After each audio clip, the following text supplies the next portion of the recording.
Khan has his own special connection with a pair of sneakers. We now bring in Jack Cognetta, who has more on the story. Jack? Jeff, what's up? Remember that commercial? Well, there's a new pair of words in town at Ridgefield High School, and it's captured the hearts of many. And it belongs to Steve Khan, the girls' basketball coach. Yo, bro, check this out. Let's go. There's a new buzz around Ridgefield High School. Yo, bro. Yo, bro. Yo, bro. And it's all because of this guy, Ridgefield girls' basketball coach Steve Khan. Let's just say Coach's favorite two words are, yo, bro. I'm originally from New York, and I basically call everybody bro. Whenever he directs one of the coaches, he's like, hey, bro, what do you think about this? Hey, bro, let's work on this. So one day, Coach decided to put his words, well, on his shoes. Move over and ones and Nikes. These are the new bad boys in town. Coach Khan's Yo Bros. There's so many colors. It's the first time I saw them, I was like, yo, bro. They are specially ordered shoes that say Yo Bro on it. They're Yo Bro, and they're multicolored sneakers. And, and I wear them, as a superstition. And the Yo Bros have become Coach's good luck charm. You can find him with them on, but only on game days and Saturdays. And they're beginning to grow on the girls, too. It kind of sparks the girls. The girls see sneakers. They think it's cool and might go out and play a little bit harder. The girls are working hard to improve this season, and Coach Khan says hopefully the sneakers will give them some help. Or at the very least, they'll make him look pretty cool. So, it's pretty cool. This old guy can still try to shoot for cool now and then. In Ridgefield, Jack Cognetta, Sports Time. Well, the hoop season is just about at the midway point, and here to talk about it and hopefully get me caught up a little bit with what's been going on is Corey Doviak of NorthJerseySports.com. Great to have you on the show. Great to be back, Carl. How was your vacation? Everything good? It was terrific. It was terrific. I did miss some very good hoops, and first we'll talk about the girls' side of things.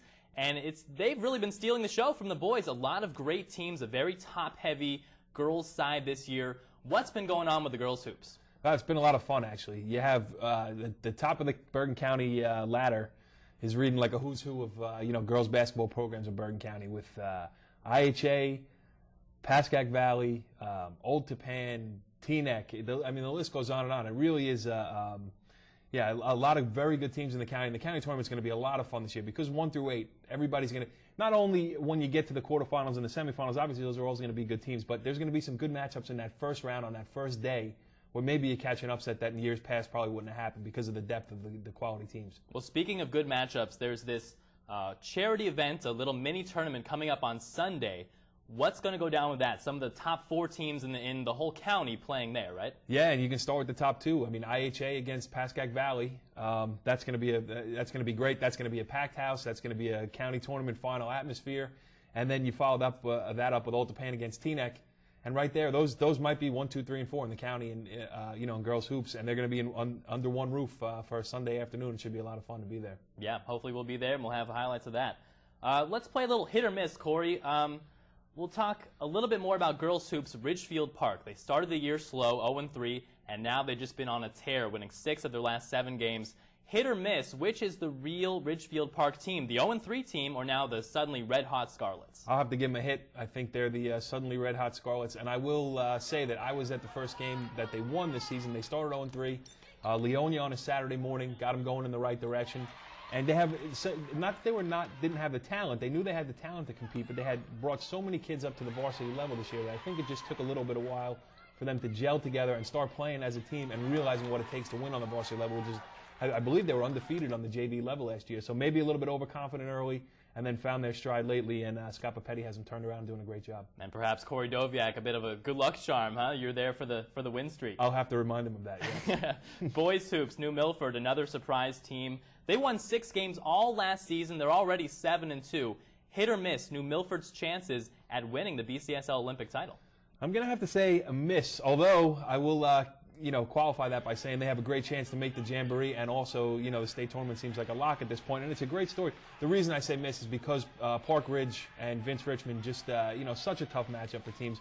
But it wouldn't be, nothing that happens in a small school league. Cresco can jump up and bite you any day, and nothing that happens in a small school league ever surprises me. So, maybe they're a hit minus or a miss plus, one of those. All right, we'll take that. We'll take that. Keeping it here with boys hoops, The Round Table Round Ball Classic at the Rothman Center, a lot of R's there, was played over the weekend. Queen of Peace took out Englewood. Queen of Peace now 10-0. Hit or miss, Queen of Peace is the team to beat now in the county. Again, I'm going to say miss because I still think to be the champ, you got to beat the champ. So I'm going to put Don Bosco still on that pedestal as the team to beat in the Bergen County Jamboree. But I will, Aldon Muhammad, and the list goes on and on. They've just been such they've gotten so much production from various players on that team that it's really not a one-man show, and their balance is really the key to their success, and they're going to be a tough out in the county tournament. Would not surprise me at all if they went on to win. The other matchup in this Round Table Round Ball Classic was Ramapo playing Riverdale. Ramapo got the win, moves to 500 at 5-5. Do the Green Knights or the Green Raiders still have a chance at making the Jamboree? They have a shot at making it, sure. I mean, they're starting to play better. I think Joe Del Buono told me, the coach Joe Del Buono told me that this was their first win over a winning team, which is, a big confidence builder. They've been in games. I mean, it's not like they're walking into gyms and getting blown out. And they played in that Indian Hills Christmas tournament, which was one of the best around. So, they got 2 losses there. So their record when they were 2-5, maybe a little bit deceiving. Now back against competition where, they're on equal footing, they're playing well. And I would say that the Jambo is a long shot at this point, not out of the question. But the state tournament, certainly at 5-5, they're right in the mix. So you give Ramapo a hitter. Always a hit here on Sports Time. Thanks for joining us. And Jeff, we go back to you. All right, guys, thank you very much. Folks, to check out more great sports coverage here in Bergen County, make sure you go to NorthJerseySports.com. It's an excellent website. I'm sure Corey will very much appreciate if you do so. Time now for the Medical Minute. Here is Sports Time's Sherry Carabin.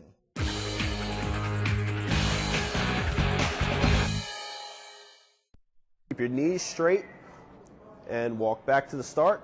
I've been playing since I was 8 years old. And over the years, this 15-year-old Paramus Catholic Black Sox catcher has discovered just how much a proper warm-up can improve his performance. If you don't warm up the right way, then you can injure yourself and then you can be out for the season. But if you warm up the right way, then as you warm up, your muscles get stronger and they get healthier. Lessons this strength and conditioning specialist wishes more young athletes would learn. Strength and conditioning is great. It's really important. It's what we do. But if we're not prepared for the activity, if we're not prepared through proper warm-up, then we really haven't done ourselves any good. I'm going to step backwards with one leg, drop the back knee down toward the ground. Things have really changed in the last 5 to 10 years as far as active dynamic warm-ups. We're working on joint range of motion as well as getting the core temperature of the muscles warmed up at the same time. As important as the warm-up is, cooling down is just as critical. If you cool down properly and you stretch at the end of your workout to get your muscles' core temperature back down, you're not going to be quite as sore the next day, which is going to allow you to recover faster so that you can move into the next workout. Put your right leg out straight, left foot over your right, and hook your elbow around your knee and twist. Reporting for Sports Time, I'm Sherry Carabin. Still to come on Sports Time, girls basketball action. Find out who won between Ridgefield Park and Dumont. Keep it here for more Sports Time on Channel 10.